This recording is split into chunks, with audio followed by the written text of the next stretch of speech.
What's up? Welcome back to the Mustang build. I'll show you what I got done. While I did not record a lot of it, I did get quite a bit done, so we'll take a look at it. I'll show you the passenger side. It's pretty much done. Just got to seam seal it. So let's take a look at the passenger side and we'll get started hopefully on the driver's side in this video. All right, driver's side is, or passenger side is in. Not really worried about that gap right there or any of this. I just ended up spot welding it all the way around. You can see all the way. Even put some in up there. I put a lot of extra spot welds in, so this floor pan is not going anywhere. And then I spot welded it back to the subframe connector area thing, you know. And then I ended up priming it. It's primed, and I will probably do a like a spray and bed liner, like a rhino liner or something. But I am gonna seam seal it. That way I can make sure that no water gets in, and everything should be good. So I'll set you up on the tripod. We'll seam seal this side, and then we will start on the driver's side, which is almost as equally as bad, but not quite bad, because if you remember, maybe, I don't know if I ever recorded it, but the passenger side was flexing all through here because it was not connected to the inner rocker anymore, or inner frame, however you want to do it. But yeah, this side's not as bad. It looks pretty bad. That's going to be the brunt of the work right there. The majority of it is fixing that hole and getting the rest of this soundproofing, whatever its purpose was, off. Getting the rest of that off, and then getting this, seeing how much we're going to cut out. I mean, it's kind of rusty,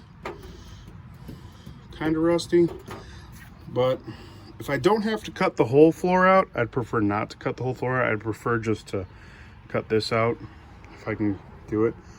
If I could get away with just maybe patching in the floor. But oh man. But yeah, I'm gonna clean that side up a little bit. We'll seam seal it, and then we'll start on this side. So if you're interested in that, keep watching.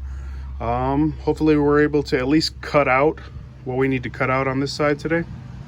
And yeah, then we'll start making our little patch panel for up here.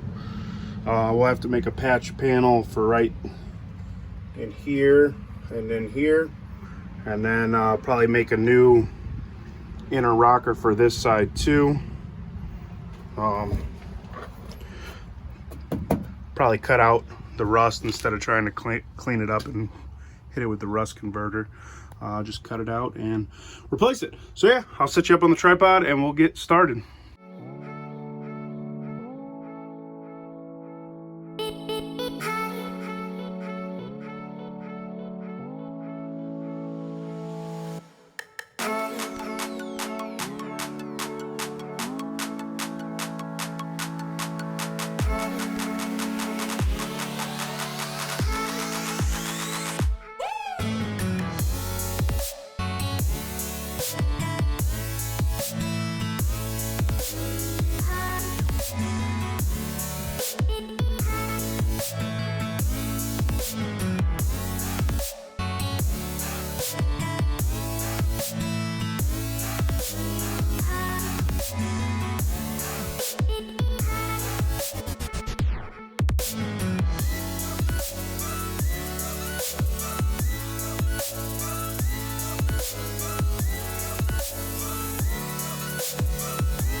All right.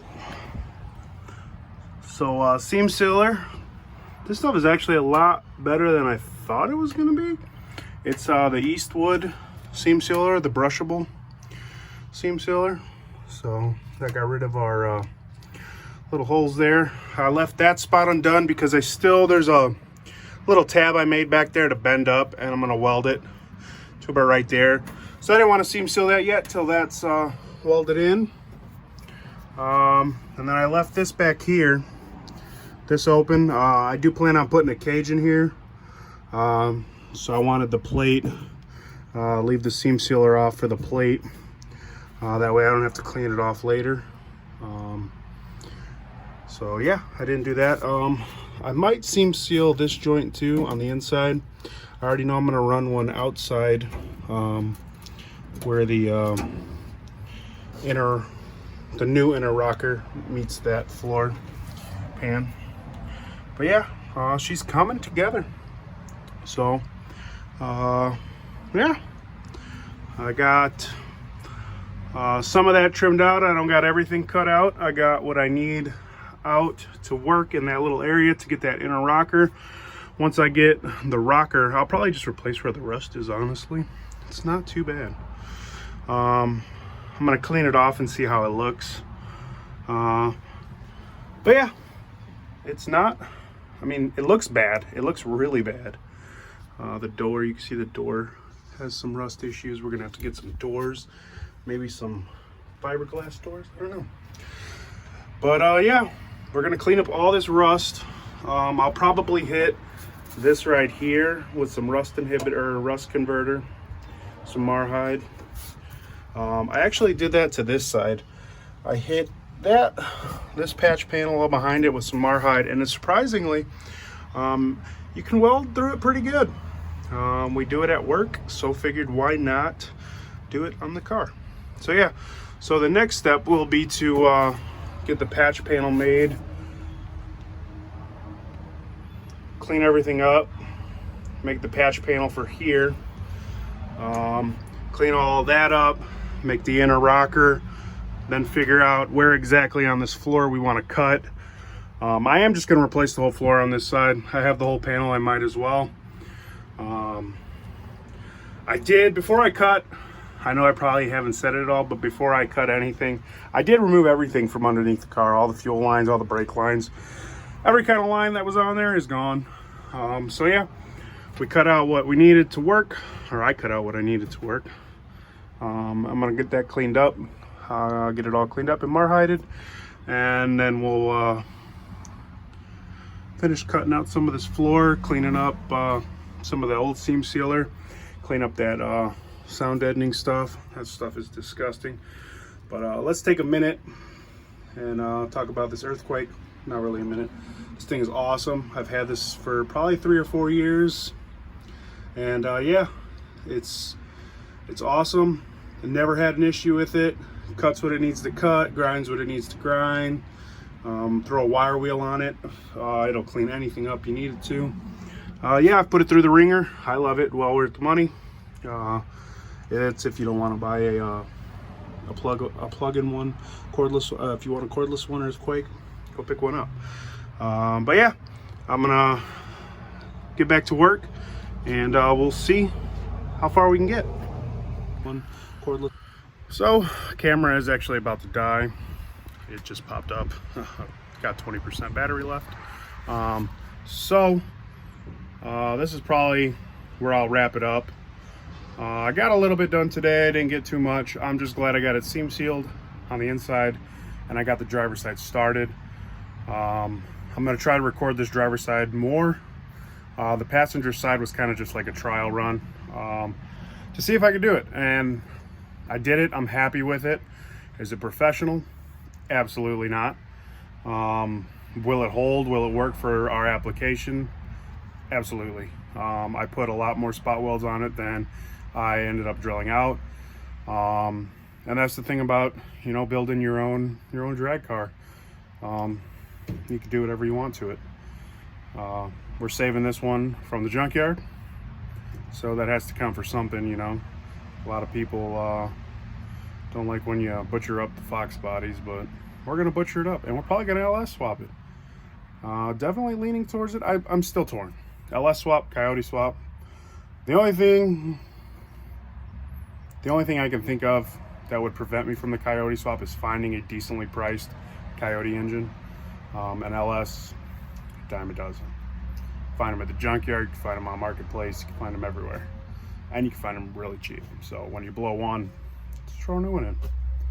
But yeah, that's where I'm gonna wrap this video up. I'm gonna start cleaning up and charge the phone, charge all the batteries. All my Milwaukee batteries are dead too. I forgot to charge those.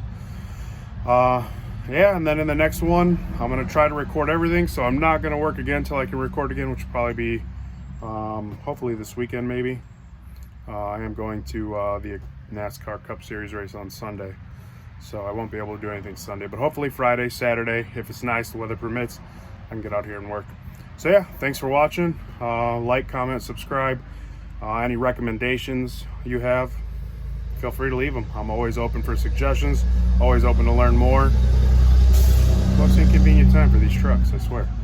But yeah, always down to learn something. If you have something you want to share, go ahead and, drop a comment.